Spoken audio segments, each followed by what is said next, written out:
Welcome back to Alcohol Content, where we drink booze and you watch us and you're like, those guys have really good opinions. But before we get into our opinions about the booze that we're drinking, who are we drinking with? We got Ryan. Sticky. Oh, he's sticky, all right. Wow. We got Rick. Yo, cheers. Very dry and not sticky. And you got me, your bourbon master, your clammy bourbon master, okay? Clams McGee over It's there. really getting humid in Banana here. hands clams. Yeah, I was going to say, it looks like he's a leader of a banana republic over there. Wow. With my banana hands and my shirt. I see what's going on. Yeah. All right. No problem, Che. We have been doing our series. We're going from cheap and we're just moving on up. All right. We're just throwing the cash on the table. Moving on Some up. big rollers over here. So Big rollers. yeah, we're moving up to a interesting price range. So why don't you guys give us some deets here? So bourbon between $40 and $50.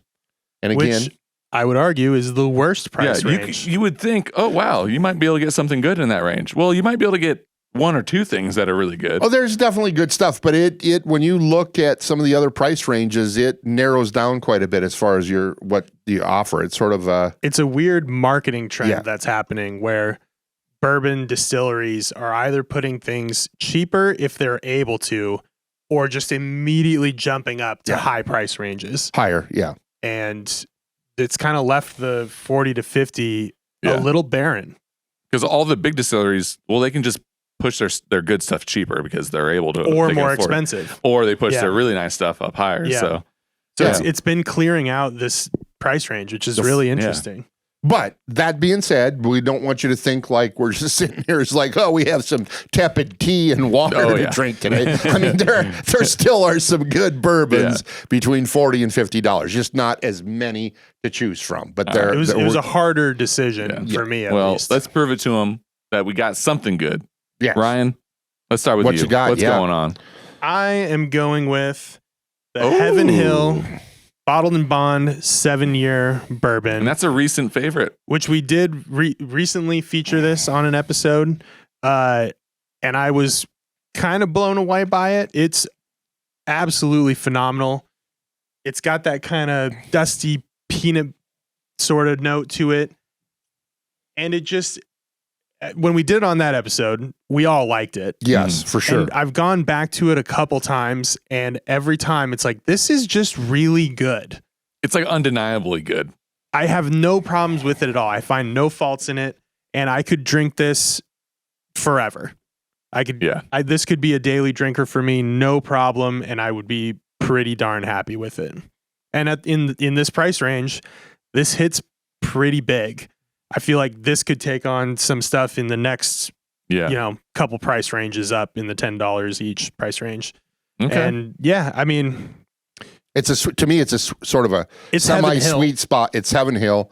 It's semi-sweet spot for 7-year, the age of a bourbon or whatever. It's nice that they put an age statement on it, and we've never had an issue with anything Heaven Hill, and this is not the exception. Yeah. This is fantastic also.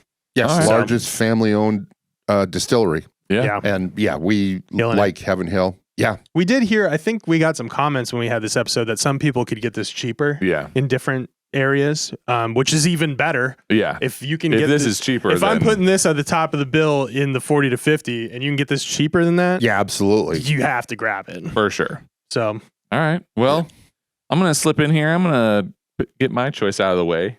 Out of the way. Because this is just the best choice. I mean, the Bourbon Master picks the best bourbon. So let's just, get it out of the way. We got Four Roses single barrel. I mean, come on, folks. This is $48.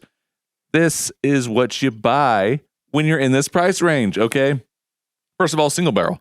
We got some hot words going on. Just single and barrel, okay? Those two things, they just go together like peanut butter and jelly. And basically, consistently, this single barrel is always good. I've yet to have a bad bottle. it is always good. Yeah. Four Roses, they know what they're doing. It's also 100 proof. Now, I'm a big Bottle and Bond fan. This isn't Bottle and Bond, but man, it certainly feels like it. It hits like one. I love it. It's also worth mentioning that this is the standard single barrel. Right. Not the 10 different cast strength single barrels that they do. Which are much more expensive, which are fantastic as well. And harder to find. But Much harder to find. This But- one you can always find. Yeah, what I like about this bottle is it looks really cool. Yes, and this for is sure. a bottle that you buy for somebody as a gift. Whether they think they like bourbon or they are bourbon fans, this one will blow anybody away. It's just so good. I bought this for a friend of mine who's starting to get into bourbon, and it was like, whoa, this is good. And he was right, because the Bourbon Master is always right, folks. Bourbon Master's always right. Okay, so we got Four Roses. We got Heaven Hill, Bottle and Bond. Rick, what are you adding to the mix? Well, those two are 100 proofers. I'm not going to lie on this one. They both beat me to the punch in this category because I probably would have selected either of those. However, I can still bring it. Yeah, he's still flexing the muscle over here. And what we've got is another 100 proofer, and it's 1792 bottled in bond. And so this one, and I can undercut you price wise at least here. This one's about $42 here, and you guys are at like 45 and 48 here. Yeah. Not that a few dollars here or there, but the bottled in bond 1792. I think their whole line, from even the basic small batch or whatever. I think they bring it for the price point. They definitely bring it. Now, you got to sort of like their profile, and their profile changes a little bit. The bottled in bond might be one of the ones I like the best. I mean, I really enjoy their 12-year, et cetera, et cetera. But again, we're talking higher price. So for $43, 1792 bottled in bond, it's bringing, I mean, it's quite sweet. It's got a cherry note on it if you like cherry notes. Cherry and caramel. Yeah. And a little wood, but not overpowering. It just balances nicely with it. So we have another 100 proofer here, and I proudly will bring that to the table between $40 and $50. 1792 is definitely one of those brands that almost every single one of their expressions is a good value. Yeah. Well, and you're also going to find that a lot of people buy their whiskey and rebrand it. Like Costco, I believe a lot of their stuff is Barton's. Yeah. So that's true. It's you have probably had 1792 without even knowing it. Yeah. Or some version of it. Yes. But I also respect them because even though they have a decent amount of different expressions that they put out, and they're all in a pretty tight price grouping. Yeah. Yes. It's like a 30 something to like 60. Yeah, is all of their stuff for the most part. So they also in the $40 to $50 have single barrel too. Yeah, and just slightly above they have the full proof, they have the 12-year, and none of them are crazy expensive. And so it's it's almost always a great value from them. Yes. Now the one thing about them is sometimes you go and the small batch is always on the shelf or whatever, but every once in a while around here, it's like, ooh, I don't see the bottled in bond, or I don't see the this or that. But you just wait a while, go back in another month or whatever, and it's there being wrapped. So they're all interesting. I didn't realize that before, but we all put forth 100 proofer. Oh yeah. Well, I mean, you got to. It's the best proof.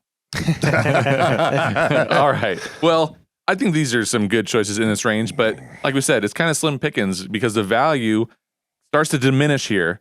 Because right below it is fantastic, and above it is like some of the heaviest hitters you can possibly get in bourbon. So, because that's what 50 to 60 would be next. So 50 to 60 and 60 to 70 are they're like fairly stacked. I mean, that's when your bourbon almost starts to top out. You start getting more than that. It's a little, questionable. But we'll get there in time, okay, folks? So patience on that. And while you're waiting on that stuff, why don't you go ahead and throw that thumbs up on this episode. It helps us. It helps you. It's all dopamine, and it's all algorithm, right? We're all about that AI algorithm, you know what I'm saying? Comment on this episode. All about that rhythm. All about that AI rhythm. Comment on the episode. Do you have anything that's within this price range? The $40 to $50 price range. Are we missing stuff? Because maybe you have something you're like, I live in Kentucky and I get this bottle at my local Kentucky store. Well, let us know because maybe we can pick it up somewhere, okay? And then also subscribe because this train ain't stopping, okay, folks? we're going to keep on trucking. We're going up to the $1,000 bottle price range. Okay. you guys heard me. You guys need to donate to us so we can go all the way to the $1,000 price range. All right. Those bottles are on you. Yeah, I was going to say, I think Austin's got something we're not aware of here or something. Yeah. All right, folks.